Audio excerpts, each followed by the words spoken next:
We have filed a complaint against Mr. Rahul Gandhi for physical assault and incitement.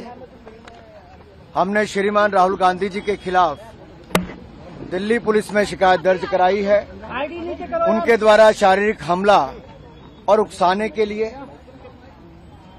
और जो हमने complaint दर्ज कराई उसमें हमने विस्तार में बताया है कि जो घटनाक्रम आज सुबह हुआ पार्लियामेंट के मकर द्वार के बाहर, जहां एनडीए के सांसद शांतिपूर्वक तरीके से कांग्रेस के झूठ के प्रोपेगेंडा को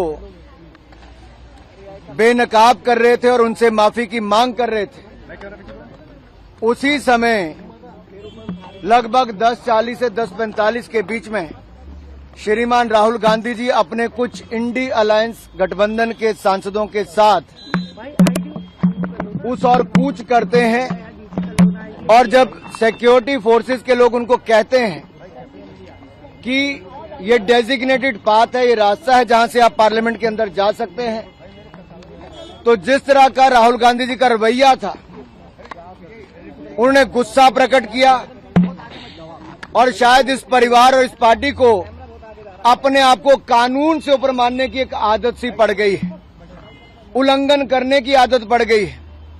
वो डेजिग्नेटेड पाथ जो बताया गया रास्ता उस पर नहीं गए, बल्कि एनडीए के सांसदों के बीच में दल बल के साथ कूच कर गए।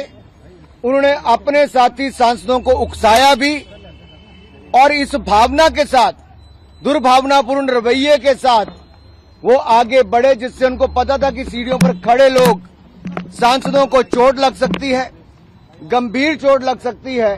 और उन्होंने वही किया। उस धक्के में जहां एक और मुकेश राजपूत जी सिर के बल गिरे, उनको सिर के पीछे चोट लगी, वहीं पे पूर्व मंत्री और सांसद प्रताप सारंगी जी के आगे सिर फट गया है। अब सुनने में आया कि उनको एमआरआई वगैरह करवाने के लिए लेकर गए हैं। यही नहीं, ये शारीरिक हमला करना और उकसाने का काम उन्होंने किया है। हमने सेक्शन 109, 115, सेक्शन 117, सेक्शन 125, सेक्शन 131 और सेक्शन 351 के अंतर्गत उनके खिलाफ कंप्लेंट दर्ज करवाई है। और अगर मैं आपको कहूं तो सेक्शन 109 अटेम्प्ट टू मर्डर है, section 109 is attempt to murder, section 109 is voluntarily causing hurt, section 117 is voluntarily causing grievous hurt, section 125 act of endangering life or personal safety of others, section 121 use of criminal force and section 351 criminal intimidation।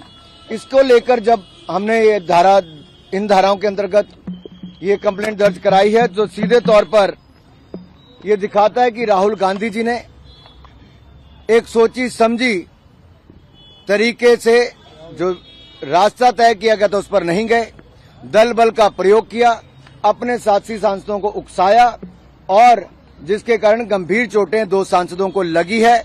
और जिस तरह का दुर्व्यवहार उन्होंने किया, एक महिला सांसद जो नागालैंड से आती है, अनुसूचित जनजाति से हैं, प्रण कौनियाक जी, उन्होंने राज्यसभा के चेयरमैन के सामने भी जो अपनी बात रखी है, वो राहुल गांधी जी के महिलाओं के प्रति रवैये को लेकर भी दिखाता है।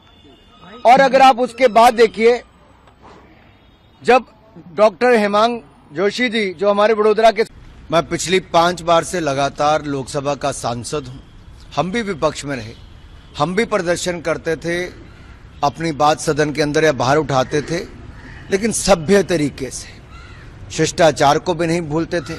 लेकिन आज जो कांग्रेस ने किया है वो बहुत बड़ा प्रश्न चिन्ह खड़ा करता है कांग्रेस की सोच पर और कांग्रेस के नेतृत्व पर। श्रीमान राहुल गांधी जी के कुकृत्य के कारण आज कांग्रेस तो शर्मिंदा है, लेकिन माफी मांगने के लिए तैयार नहीं है। सदन के अंदर, सदन के बाहर जो घटा बहुत निंदनीय है, अशोभनीय है और माफी योग्य नहीं है। राहुल गांधी जी जब आ रहे थे तो उन्होंने साफ तौर पर सिक्योरिटी कर्मियों ने कहा कि ये रास्ता है सदन के अंदर जाने के लिए, संसद भवन के अंदर जाने के लिए। लेकिन क्योंकि राहुल गांधी है और ये गांधी परिवार अपने आप को सोचता है कि नियम कानून उनके लिए नहीं बने, बाकी देश के लोगों के लिए बने हैं, तो उन्होंने वो नहीं माना सिक्योरिटी कर्मियों का और बीच में दल बल के साथ अपने इंडी गठबंधन के सांसदों के साथ एनडीए के सांसदों को सीढ़ियों पर खड़े हुए बीच में धकेलते हुए चले गए और उस धक्का मुक्की में भाजपा के 2 सांसद गंभीर रूप से घायल हो गए, अस्पताल में भर्ती कराना पड़ गया। लेकिन अपने इस एक्ट के लिए राहुल गांधी शर्मिंदा नहीं है।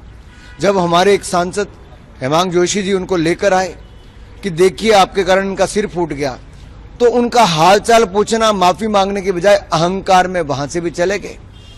जब टीडीपी की एक महिला सांसद सबरी बाई रेड्डी जी ने जो फर्स्ट एड एक तरह से दे रही थी प्रताप सारंगी जी को, उन्होंने कहा कि आपको माफी मांगनी चाहिए इस कृत्य के लिए, तो राहुल गांधी जी अहंकार में वहां से भी चले गए।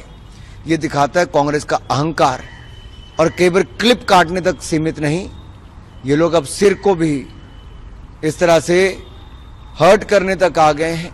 ये दिखाता है राहुल गांधी जी एक अलग रूट पर चले हैं। इसीलिए हमने आज थाने में जाकर एक कंप्लेंट दर्ज कराई है जो इनके दुर्भावपूर्ण इरादे को और हमले को लेकर है। और इसमें धाराएं जो लगाई गई हैं वो 109, 115, 117, 125, 131 और 351 धारा के अंतर्गत हमने मुकदमा दर्ज कराया है। हमने जो कंप्लेंट दर्ज कराई है और हमने पुलिस से कहा है कि आप उचित जांच करें और उचित कार्रवाई करें। अहंकार की पराकाष्ठा, राहुल गांधी जी के जो अहंकार कल देखने को मिला और अपने साथी सांसदों के प्रति जो उनका रवैया था वो बड़ा दुर्भाग्यपूर्ण था।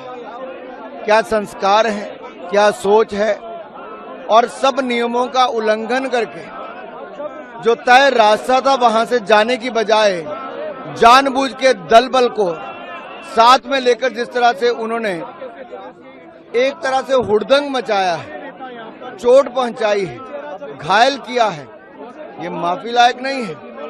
एक नेता प्रतिपक्ष क्या इस सोच के साथ जा सकता है? दूसरा, जब उनको लेके गए घायल के पास, उनका हालचाल पूछना छोड़िए, उनसे माफी मांगनी छोड़िए, अहंकार चेहरे पे नजर आ रहा था और वापस छोड़कर चले गए जैसे कुछ हुआ ही नहीं। तीसरा जो उनका बयान था कि धक्का मुक्की तो होती रहती है, इससे पता चलता है कि सोच ये है कि किसी के साथ कुछ भी कर दो, हमें तो कुछ होने वाला नहीं।